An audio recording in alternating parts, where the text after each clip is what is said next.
আসসালামু আলাইকুম ওয়া রাহমাতুল্লাহি ওয়া বারাকাতুহু। আলহামদুলিল্লাহ ওয়াসসালাতু ওয়াসসালামু আলা রাসূলিল্লাহ ওয়া আলা আলিহি ওয়া আসহাবিহি ওয়া মান ওয়ালা। দূরে ও কাছে, দেশে ও প্রবাসী সবাইকে মাহে রমাদানের শুভেচ্ছা জানিয়ে শুরু করছি আপনাদের প্রিয় চ্যানেল দেশ টিভির পর্দায় মাহে রমাদানের বিশেষ আয়োজন বিআরবি কেবল নিবেদিত আলোর দিশারি, powered by Bhaiya hotel, co sponsor ATI tiles ও সল্ট বে। প্রিয় দর্শক, পুরো অনুষ্ঠান জুড়ে আপনাদের সাথে আছে আমি মোয়াজ্জেম হোসাইন। আর এই অনুষ্ঠানের মাধ্যমে আপনাদের মনে জাগা প্রশ্নের, জীবন ঘনিষ্ঠ প্রশ্নের সারাই সমাধান দিবেন দেশের খ্যাতনামা একজন ইসলামিক স্কলার। আমরা প্রথমেই শাইখের সাথে পরিচিত হয়ে নিচ্ছি। আমাদের সাথে আছেন ঢাকার ঐতিহ্যবাহী মিসবাহুল উলুম কামিল মাদ্রাসার সম্মানিত প্রিন্সিপাল ডক্টর মাওলানা মহিউদ্দিন আহমদ। আসসালামু আলাইকুম ওয়া রাহমাতুল্লাহি ওয়া বারাকাতুহু। ওয়ালাইকুম আসসালাম ওয়া রাহমাতুল্লাহ। শাইখ কেমন আছেন? আলহামদুলিল্লাহ, আপনি ভালো আছেন? আলহামদুলিল্লাহ। শাইখ, আমরা আজকে মাহে রমাদানের শুরু করছি অন্যতম একটা বিষয় নিয়ে, যে রমাদান রহমতের বার্তা নিয়ে আসে। আমরা একটু দর্শকদের উদ্দেশ্যে আপনার থেকে শুনতে চাই। আসসালামু আলাইকুম ওয়া রাহমাতুল্লাহ। ইন্নাল হামদুলিল্লাহ ওয়াসসালাতু ওয়াসসালামু আলা রাসূলিল্লাহ। আল্লাহ রাব্বুল আলামিন সৃষ্টির শুরু থেকে মানব জাতির উপর রোজাকে ফরজ করেছেন। তার ধারাবাহিকতায় বিশ্বনবী জনাবে মুহাম্মদ রাসূলুল্লাহ সাল্লাল্লাহু আলাইহি ওয়াসাল্লামের উপরও, তার উম্মতদের উপরে রোজাকে ফরজ করেছেন কোরআনের ওই বিধান দ্বারা, কুতিবা আলাইকুমুস সিয়াম কামা কুতিবা আলাল্লাযীনা মিন ক্বাবলিকুম লাআল্লাকুম তাত্তাকুন। তো রোজা মাসে আল্লাহ রাসূল সাল্লাল্লাহু আলাইহি ওয়াসাল্লাম রোজাকে তিনটা অংশে বিভক্ত করেছেন: রাহমাত, মাগফিরাত, ইতকুম মিন্নার, জাহান্নাম থেকে মুক্তি। এই তিন অংশটার মধ্যে যাই থাকুক না কেন, টোটাল রমজানটাই মূলত রহমতের মাস, অবশ্যই বারাকাতের মাস, সাকিনাতের মাস, মানুষকে গুনাহ মাফির মাস, সওয়াব বৃদ্ধির মাস। এই মাসে একটি নফল ইবাদতে, একটি ফরজ ইবাদতের সওয়াব পাওয়া যায়। একটি ওমরা যদি কেউ করে নফল, একটি ফরজ হজের সওয়াব লাভ করে। সুতরাং এই মাসে আল্লাহ রাব্বুল আলামিন বলেছেন তার জিহ্বাকে যেন সংযত রাখে। আর এভাবে বলা যায় যে কোনো মানুষ যদি তার জবানকে এবং তার মিথ্যা কথা বলা থেকে সে যদি বিরত রাখতে সক্ষম হয়, আল্লাহ রাব্বুল আলামিন মান সামা রমাদানান ঈমানাও ওয়া ইহতিসাবান গুফিরা লাহু মা তাকাদ্দামা মিন যামবিহি। তার রমজানে আল্লাহ রাব্বুল আলামিন তার সমস্ত গুনাহ খাতা মাফ করে দেয়, যদি সে আত্মসমালোচনার মাধ্যমে, আত্মশুদ্ধির চিন্তায়, সে সঠিক নিয়তে এবং মজবুত সিদ্ধান্ত গ্রহণ করে আল্লাহর কাছে এগ্রিমেন্ট করতে সক্ষম হয় যে আমি রোজা রাখবো, এটা আল্লাহ তাআলা আমার উপর ফরজ করেছেন, আমি কোনো শরী ওজর ছাড়া এটা ভঙ্গ করব না। আমি সূর্যাস্ত থেকে শুরু করে সকালবেলা সূর্য উদয় থেকে শুরু করে সূর্যাস্ত পর্যন্ত এই সময়ে যতটুকু পর্যন্ত আল্লাহ রোজা রাখার কথা বলেছেন, অতটুকু সময় সুন্দরভাবে আমি আল্লাহর হুকুম মেনে রোজাটা পালন করব। এবং শাইখ, এর পাশাপাশি আমরা এটাও তো বলতে পারি যে শুধু আল্লাহর হুকুম মানবো এবং আল্লাহ যে বিষয়গুলো মান্য করতে নিষেধ করেছেন, মানে যে গুনাহ থেকে বেঁচে থাকার বিষয়টাও তো রমাদানের অন্যতম একটা শিক্ষা। শাইখ, দেখুন, আল্লাহ রাব্বুল আলামিন সুন্দর করে বলেছেন, মা আতাকুমুর রাসূল ফাখুযুহু ওয়া মা নাহাকুম আনহু ফান্তাহু। কোরআনের অন্য আয়াতে আল্লাহ তাআলা বলছেন, তা'মুরুনা বিল মারুফ ওয়া তানহাউনা আনিল মুনকার। যেখানেই সৎ কাজের আদেশ, সেখানেই কিন্তু অসৎ কাজ থেকে বিরত থাকা কথা বলা হয়েছে। আপনি সমাজে যদি ফাজাইলের কথাই যদি বলেন, ইকতিসাবুল ফাজাইল, ইজতিনাবুর রাজাইল থেকে যদি আপনি বিরত থাকেন, অর্থাৎ আপনি খারাপ কাজ বর্জনের থেকে যদি বিরত থাকেন, তাহলে সমাজ কিন্তু আপনি প্রতিষ্ঠিত করতে পারবেন না, সমাজকে কিছু দিতে পারবেন না। আপনি যেখানেই যখন কোনো খারাপ কাজকে বিরত রাখতে যাবেন, তখনই সেখানে সংঘাত অনিবার্য। এই সংঘাতকে মোকাবেলা করে যে চূড়ান্ত পর্যায়ে যেতে পারবে, তিনি কিন্তু প্রকারান্তরে সাকসেসফুল এবং সফল। এজন্য আল্লাহ তাআলা বলছেন, ওয়াল্লাযীনা জাহাদু ফীনা লানাহদিয়ান্নাহুম সুবুলানা। যারা আমার পথে, রোজা হোক, অন্যান্য ইবাদত হোক, নামাজ হোক, যুদ্ধ জাহাদ করে, সংগ্রাম করে, লড়াই করে, লানাহদিয়ান্নাহুম সুবুলানা, আল্লাহ তাআলা বলেন অবশ্যই অবশ্যই আমি তাদেরকে পথ দেখাই। কিন্তু আপনাকে সংগ্রাম করতে গেলে কণ্টকাকীর্ণ পথে আপনাকে চলতে হবে। এই চলার ক্ষেত্রে আপনাকে অনেক কিছু বেছে চলতে হবে। আপনার ঈমান নিয়ে, আপনার আমল নিয়ে, একদম তাকওয়ার চিন্তায়, আশায়, আল্লাহ রাব্বুল আলামিনের দরবারে হাজির হওয়ার আশায় আমাকে শক্ত মজবুতি নিয়ে এই খারাপির কে মোকাবেলা করে একটা সুন্দর আলোর পথে, কোরআনের পথে, রাসূলের শেখ, আমরা পথে সহিহ বুখারীর একটা আগাতে হাদিস হবে। জানি যে রাসূল সাল্লাল্লাহু আলাইহি ওয়াসাল্লাম বলেছেন, ইযা দাখালা রমাদান ফুতিহাত আবওয়াবুর রাহমা ওয়া গুল্লিকাত আবওয়াবু জাহান্নাম। জাহান্নামের দরজাগুলো বন্ধ করে দেওয়া হয় এবং রহমতের দরজাগুলো অবারিত খোলা থাকে। তো আমাদের জন্য করণীয় কি শেখ? আমাদের জন্য দর্শকদের জন্য কি রমজানুল করণীয়? মুবারকের মধ্যে ফাজাইলের অনেক হাদিস আছে। আল্লাহ তাআলা রহমতের দরজা খুলে দেয়, জান্নাতের দরজা খুলে দেয়, জাহান্নামের দরজা বন্ধ করে দেয়, শয়তানগুলোকে আটকায় ফেলে। আল্লাহ রাব্বুল আলামিন যারা রমজানুল মুবারকে রোজা রাখবে তাদের জন্য বেহেশতে স্পেশাল দরজা, রাইয়ান নামক দরজা দিয়ে তাকে প্রবেশ করানো হবে। রমজানুল মুবারকের মধ্যে কোরআন নাজিলের মাস। এই মাসে আমাদের জন্য প্রয়োজন আমরা বেশি বেশি করে এই মাসের জন্য একটা জদওয়াল, একটা রুটিন আমাদের প্রস্তুত করা। এই মাস তো ফিরে গেলে সারা বছর আর পাবো না। এই জন্য রমজান মাসে একটা প্ল্যান তৈরি করা, একটা রুটিন তৈরি করা যে আমি কি কাজ করব। আমাকে সেই প্রথমে রমজানের হেলাল দেখতে হবে, চাঁদ দেখতে এটা কি হবে। সুন্নাহ? এটা সুন্নাহ। আজকে কিন্তু আমরা টিভিতে দেখে এটাকে Just এই আমরা পর্যন্ত নিউজটা শেষ শুনি, কিন্তু করি, আমরা কিন্তু এই আসলে সুন্নাহটার আমল করি না। দেখার সুন্নাতের আমলটা আজকে আমরা থেকে বঞ্চিত হচ্ছি। এটা আমরা এখন অতটা উজ্জীবিত হচ্ছি না, আমরা উদ্বেলিত হচ্ছি না, আমরা দেখার আগ্রহ প্রকাশ করছি না। এটা রাসূল বলছে রোজা সুমু লিরুয়াতি, চাঁদ দেখে রোজা রাখো, আর ইফতারু লিরুয়াতি, চাঁদ দেখে ভঙ্গ। সুতরাং এটা শুরু করতে হবে। এরপরে আপনি তারাবির নামাজ আপনাকে পড়তে হবে। তারাবির পরে আপনাকে, তারাবি মানে কি? বিশ্রামের নামাজ। বিশ্রাম, প্রশান্তি। আস্তে আস্তে বিশ্রাম করে পড়তে হবে। আপনাকে রমজানুল মুবারক এমন ভাবে তারাবি পড়া চলবে না যে কোরআনের আয়াত কি ইমাম সাহেব পড়লেন আর মুক্তাদিরা কিছুই বুঝলো না, শুধু আল্লাহু আকবার, সামি আল্লাহু লিমান হামিদা, এটা দিয়ে চলবে না। অর্থাৎ কোরআনের তারতিল, মাখরাজ, কোরআন যেভাবে নাজিল হয়েছে, যেভাবে পড়তে বলা হয়েছে, যে উদ্দেশ্যে নাজিল হয়েছে, তারা যেন মুক্তাদিরা বুঝতে পারে। আমরা অনেক ইমামের তেলাওয়াত শুনে মুক্তাদিরকে কাঁদতে দেখেছি, ইমামকে কাঁদতে দেখেছি। এই তেলাওয়াত দেখে অনেকে তাদের গা শিহরিত হয়ে যায়। তারা বুঝতে পারছে এখানে জান্নাতের আয়াত, এখানে জাহান্নামের আয়াত, এটা নির্দেশের আয়াত, এটা বর্জনের আয়াত। সুতরাং কোরআন তো এভাবে পড়তে হবে। আল্লাহ তাআলা বলছেন লাউ আনজালনা হাযাল কোরআন আলা জাবালিন লারাআইতাহু, কোরআন যদি পাহাড়ে নাজিল হতো তবে তুমি দেখতে, এটা ভিন্ন ভিন্ন হয়ে যেত। কোরআন নাজিল হয়েছে মানবতার উপরে, লিতুখরিজান নাস মিনাজ যুলুমাতি ইলান নূর, মানুষকে অন্ধকার থেকে আলোর পথে, মানুষকে কুসংস্কার থেকে ভালো সুন্দর সমাজ। এবং যেটা আমরা রাসূল সাল্লাল্লাহু আলাইহি ওয়াসাল্লাম ওই জামানায় দেখি যে আইয়ামে জাহেলিয়াতের ওই সমাজে রাসূল এসেছেন এবং কোরআন নাজিল হয়েছে, ওই মানুষগুলোই সোনালী মানুষে পরিণত হয়েছেন। এই জন্য দেখেন যেই মানুষগুলো রাসূলের যুগে আইয়ামে জাহেলিয়াতে কোরআনকে অ্যাকসেপ্ট করেছে, ইসলামকে আজকে অ্যাকসেপ্ট করেছে, তার জবান দিয়ে, তার চিন্তা দিয়ে, তার আদর্শ দিয়ে, মনমর্যাদা দিয়ে, সেই মানুষগুলো কিন্তু সোনার মানুষ পরিণত হয়েছে। এবং বিশ্বের কাছেও আজকে, অমুসলিমদের কাছেও, বিধর্মীদের কাছেও এই মানুষগুলোর মর্যাদা কিন্তু অটুট রয়েছে এবং অনাদিকাল পর্যন্ত এটা থাকবে। বিশ্ব নবী কিছু সাহাবায়ে কেরামদেরকে যে আদর্শ শিক্ষা দিয়ে গেছেন, কোরআনের আদর্শ শিক্ষা দিয়ে গেছেন, তারা ধারণ করে আজকে সাহাবায়ে কেরামদের আদর্শ নেওয়ার জন্য প্রায় পৃথিবীর অন্যান্য রাষ্ট্রপ্রধানরাও, ইসলামের বাইরের, তারাও কিন্তু তারা তাকিয়ে থাকে বিশ্ব নবীর আদর্শের দিকে, সাহাবায়ে কেরামদের আদর্শ দিকে। মুসলমানরা তো বটেই। তো সেক্ষেত্রে এই রমজান মাসের সবচেয়ে মুজিজা হলো কোরআন কারীম। কারণ সহিহ বুখারীর একটা হাদিস আছে যে মান কামা রমাদানান ঈমানান ওয়া ইহতিসাবান গুফিরা লাহু মা তাকদ্দামা মিন যামবি, যেটা আপনার আলোচনার মধ্যে আসলে তারাবিহের গুরুত্ব, এই সম্পর্কে হাদিসের সাথে সংশ্লিষ্টতা একটু শুনতে চাই। এখানে নামাজের কথা বলা হয়েছে। নামাজ বলতে আমরা রমজানুল মুবারকে দুটি নামাজকে বেশি গুরুত্ব আমরা দিতে পারি। একটা হলো তারাবির নামাজ, আর একটা হলো তাহাজ্জুদের নামাজ।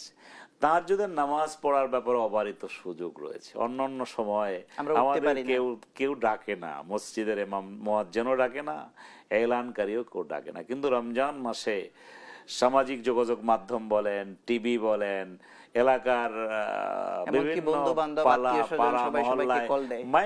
মাইকে মসজিদের মাইকে সবাই কিন্তু রমজান ডাকে যে সেহরির সময় হয়েছে, উঠুন সেহরি খান। তবে সবচেয়ে বড় হলো সেহরি খাওয়ার শেষ সময় সেহরি খাওয়াটা সুন্নাত। ন্যূনতম 50 আয়াত তেলাওয়াত করতে পারে, এতটুকু সময় আগে করা ভালো। তো সেক্ষেত্রে সেহরি খাওয়ার আগে যদি নিয়ত করে নিতে পারে যে আমি এখানে 4 রাকাত বা 2 রাকাত বা বেশি আমি তাহাজ্জুদের নামাজ বাকি পড়ব, আলোচনায় ফিরবো ইনশাআল্লাহ। ইনশাআল্লাহ এই বিরতির নামাজটা পর পড়া প্রিয় যাবে। দর্শক, আপনারা দেখছেন বিআরবি কেবল নিবেদিত আলোর দিশারি, powered by Bhaiya hotel, co sponsor ATI tiles ও সল্ট বে। আমরা ফিরছি বিরতির পর, ততক্ষণ আমাদের সাথেই থাকুন। সুবহানাল্লাহি বিহামদিহি, সুবহানাল্লাহিল আযীম।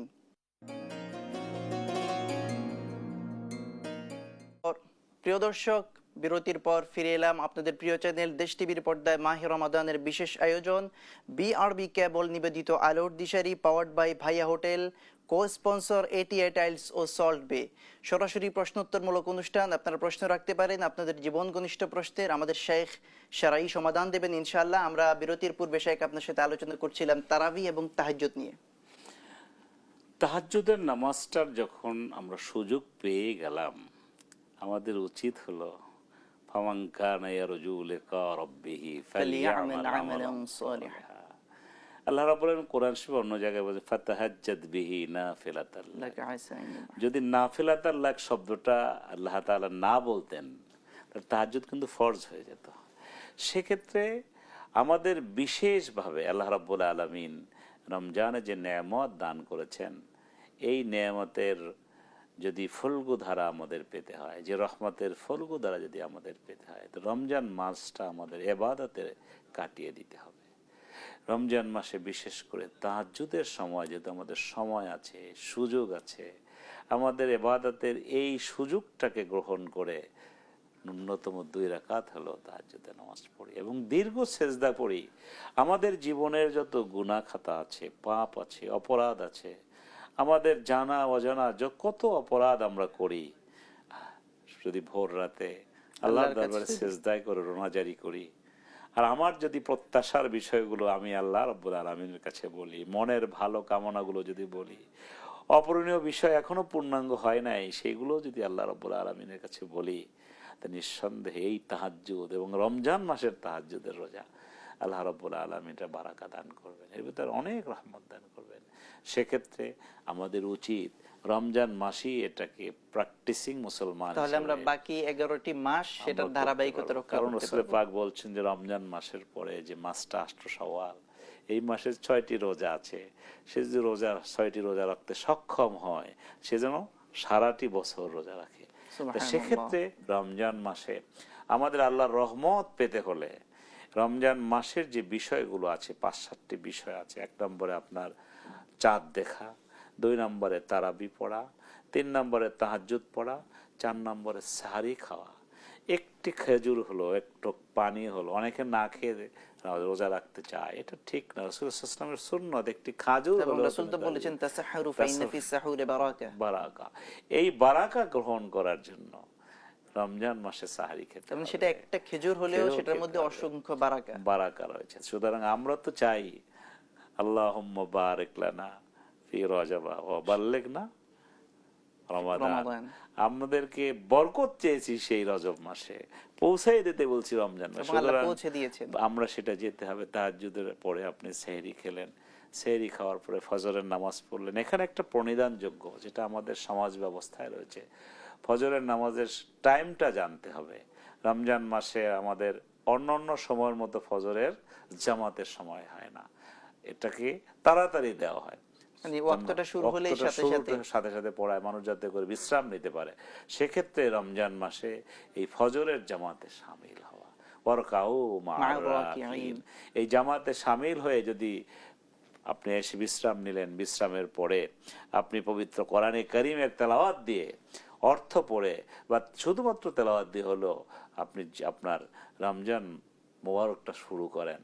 সারাদিনে আপনি মিথ্যা থেকে বিরত থাকেন, অপরাধ বোধ থেকে বিরত থাকেন, অপরাধী কাজ থেকে বিরত থাকেন। মিথ্যা থেকে বিরত থাকা, কওলা জোর বলা, রাসূল পাক বলেছেন মান লাম ইয়াদা কওলা জুর ফালাইসা লিল্লাহি হাজা আইয়াদা কওলা জুর। সুতরাং রাসূল পাক সাল্লাল্লাহু আলাইহি ওয়াসাল্লামের বক্তব্য, জুর মানে মিথ্যা কথা, মিথ্যা সংগ্রন্থনে। এই আমাদের সমাজের মধ্যে কিন্তু এই মিথ্যা কথাটা এত পরিমাণ, মিথ্যা, গুজব, কিবাত, শেখাত, এগুলো থেকে আমরা আমাদেরকে বাঁচতে একদিকে হবে। রমজানের সিয়াম পালন করছি, অন্যদিকে আমরা এই গীবত করছি, গীবত মিথ্যা করছি। কথা বলছি। এতে তার মানে দুটো দুটো মানে একসাথে চালানো যাবে না, চলে না। যারা রমজানের রোজা রাখলো ঘুষ ছাড়তে পারলো না, মিথ্যা কথা যারা ছাড়তে পারলো রমজানের না, রোজা রাখলো সুদ ছাড়তে পারলো না, যারা রমজানের রোজা রাখলো মিথ্যা কথা ছাড়তে পারলো না, গীবত ছাড়তে যারা পারলো না, রমজানের রোজা রাখলো গীবত ছাড়তে পারলো না, শেকায়েত ছাড়তে পারলো না, মানুষের হক নষ্ট করা ছাড়তে পারলো না, হ্যাঁ, দখলদারি ছাড়তে পারলো না, অন্যের ক্ষতি দুর্নীতি করা। ছাড়তে পারলো না, তো তাদের রোজা রাখার কোনো দরকার নাই, জাস্ট উপোস থাকা কালো উপোস থাকা মাত্র। সুতরাং এই ফাস্টিং করে কোনো লাভ নাই, এই উপোস থেকে কোনো লাভ নাই। কারণ আপনাকে রমজানুল মুবারকে রোজা রাখতে হবে, এত কষ্ট করে আপনি রোজা রাখেন, সেই রোজায় যদি আপনি আল্লাহর সন্তুষ্টি অর্জন করতে না পারেন, রাদিয়াল্লাহু আনহুম ওয়া রাদু আন, আল্লাহও সন্তুষ্ট থাকবে, বান্দাও সন্তুষ্ট থাকবে। উলাইকা কাতাবা ফি কুলুবিহিমুল ঈমান, যখন বান্দা সন্তুষ্ট থাকবে আল্লাহও সন্তুষ্ট থাকবে। একাকার হয়ে আল্লাহ বলেন ওই বান্দার হৃদয়ের উপর আমি ঈমানের চিল মেরে দেই। আর যার বান্দার হৃদয়ের উপর ঈমানের চিল মারা হয়, সেই বান্দা তো জান্নাতি মানুষ, তারা তো নেককার মানুষ, ইন্নাল আবরার লাফি নাঈম, এরা তো নেয়ামত প্রাপ্ত মানুষ। সুতরাং আমাদের এই রমজানুল মুবারক পেয়ে যদি কেউ রোজায় নিজের ভাগ্যকে সুপ্রসন্ন করতে পারলো না, রমজানুল মুবারকে রোজা রাখতে আমল পরিবর্তন করতে পারলো না, তার চেয়ে দুর্ভাগা হতভাগা। আরেকটা বিষয় হচ্ছে রমাদানের ইফতারের গুরুত্ব, আমরা একটু আপনার কাছ থেকে শুনতে চাই, আমাদের দর্শকদের উদ্দেশ্যে একটু বলুন। রমজানুল মুবারকে আমাদের ইফতারি একটি গুরুত্বপূর্ণ পর্ব। আমরা ইফতারির আগে হরেক রকম আয়োজনে, হরেক আয়োজনে আমরা ইফতারি নিয়ে পশ্চা বসে বসে থাকি, কিন্তু দেখেন আমরা আল্লাহর ভয়ে আমরা সময় না হওয়া পর্যন্ত কিন্তু ইফতার করছি না, আমরা দোয়া কালাম করছি না। আল্লাহ দেখে, তার ফেরেশতাদেরকে বলে দেখো আমার বান্দা আমাকে ভয় করে খাচ্ছে না। দেখেন কতটুকু সেনসিটিভ ব্যাপার। আমরা শুনেছিলাম একজন বাংলাদেশের প্রখ্যাত আলেমের কথা, তিনি তার ডায়াবেটিস 2.5-তে নেমে গিয়েছিল, কিন্তু আধা ঘন্টা সময় ছিল, কিন্তু তাকে বলা হয়েছিল আপনি ইফতার করেন নাহলে আপনি মারা যাবেন। সে বলছে আমি এই অবস্থায় মারা যাই, কিন্তু আমি রোজা ছাড়বো না, আমি রোজা ছাড়বো না। সুতরাং রমজানুল মুবারকের রোজাটা হলো আল্লাহর বিশেষ নেয়ামতপূর্ণ, বারাকাতপূর্ণ, রহমতপূর্ণ। আমরা বলতে পারি যে এই রমাদানের যে শারীরিক যে শিক্ষাটা, আমরা শারীরিকভাবে দীর্ঘক্ষণ খাবার গ্রহণ করলাম না, এর মাধ্যমে মানসিক এবং আমার প্র্যাকটিক্যাল লাইফে বিশাল একটা শিক্ষা, যাবতীয় কর্মকাণ্ডের এই শিক্ষাটা যদি আমি নিতে পারি তাহলে আমার রমাদানটা সার্থক হবে। শেখ, আরেকটা বিষয় হলো আমি জানতে চাচ্ছি আমাদের দর্শকদের উদ্দেশ্যে যে কোরআনের সাথে আমরা রমাদানে কিভাবে সম্পর্ক করব, এবং রমাদানের গুরুত্বটা অনেক বেশি বেড়ে গিয়েছে হচ্ছে কোরআনের কারণে, এই বিষয়টা আমরা কিভাবে বিশ্লেষণ করব? আমরা আসলে নিজেদের ঐতিহ্য নিজেরা হারিয়ে ফেলেছি। রমজান মাসে কোরআনে কারিম নাজিল হয়েছে, দীর্ঘ সময় নাজিল হওয়ার প্রেক্ষাপট আল্লাহ কোরআনে কারিমে একবারে যে নাজিল হয়েছে সে বক্তব্যটা সূরাতুল কদরের মধ্যে আল্লাহ বলছে ইন্না আনজালনাহু ফি লাইলাতুল কদর।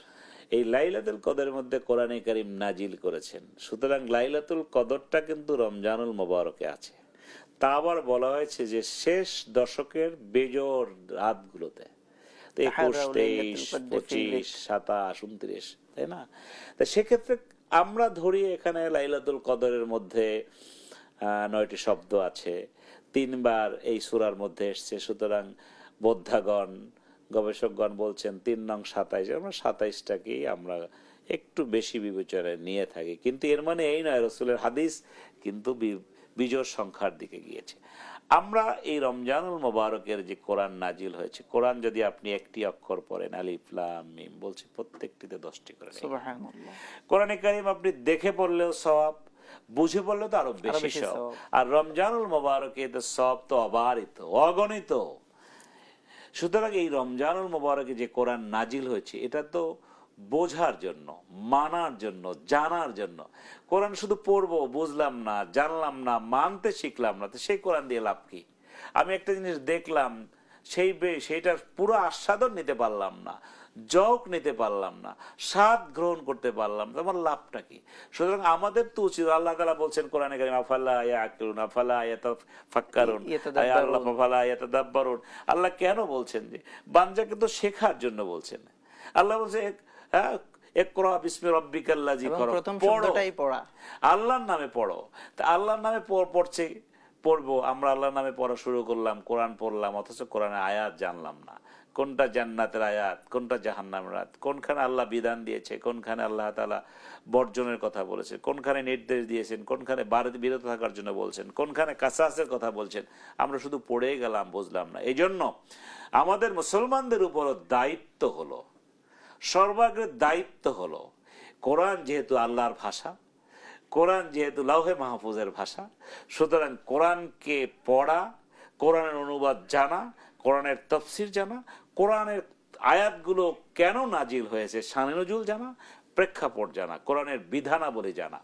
যদি আমরা জানতে পারি, বুঝতে পারি এবং এই অনুপাতে আমরা আমল করতে পারি, সেই কোরআন আমাদের জন্য হবে রহমত, সেই কোরআন আমাদের জন্য পরকালের শাফাআতকারী হবে।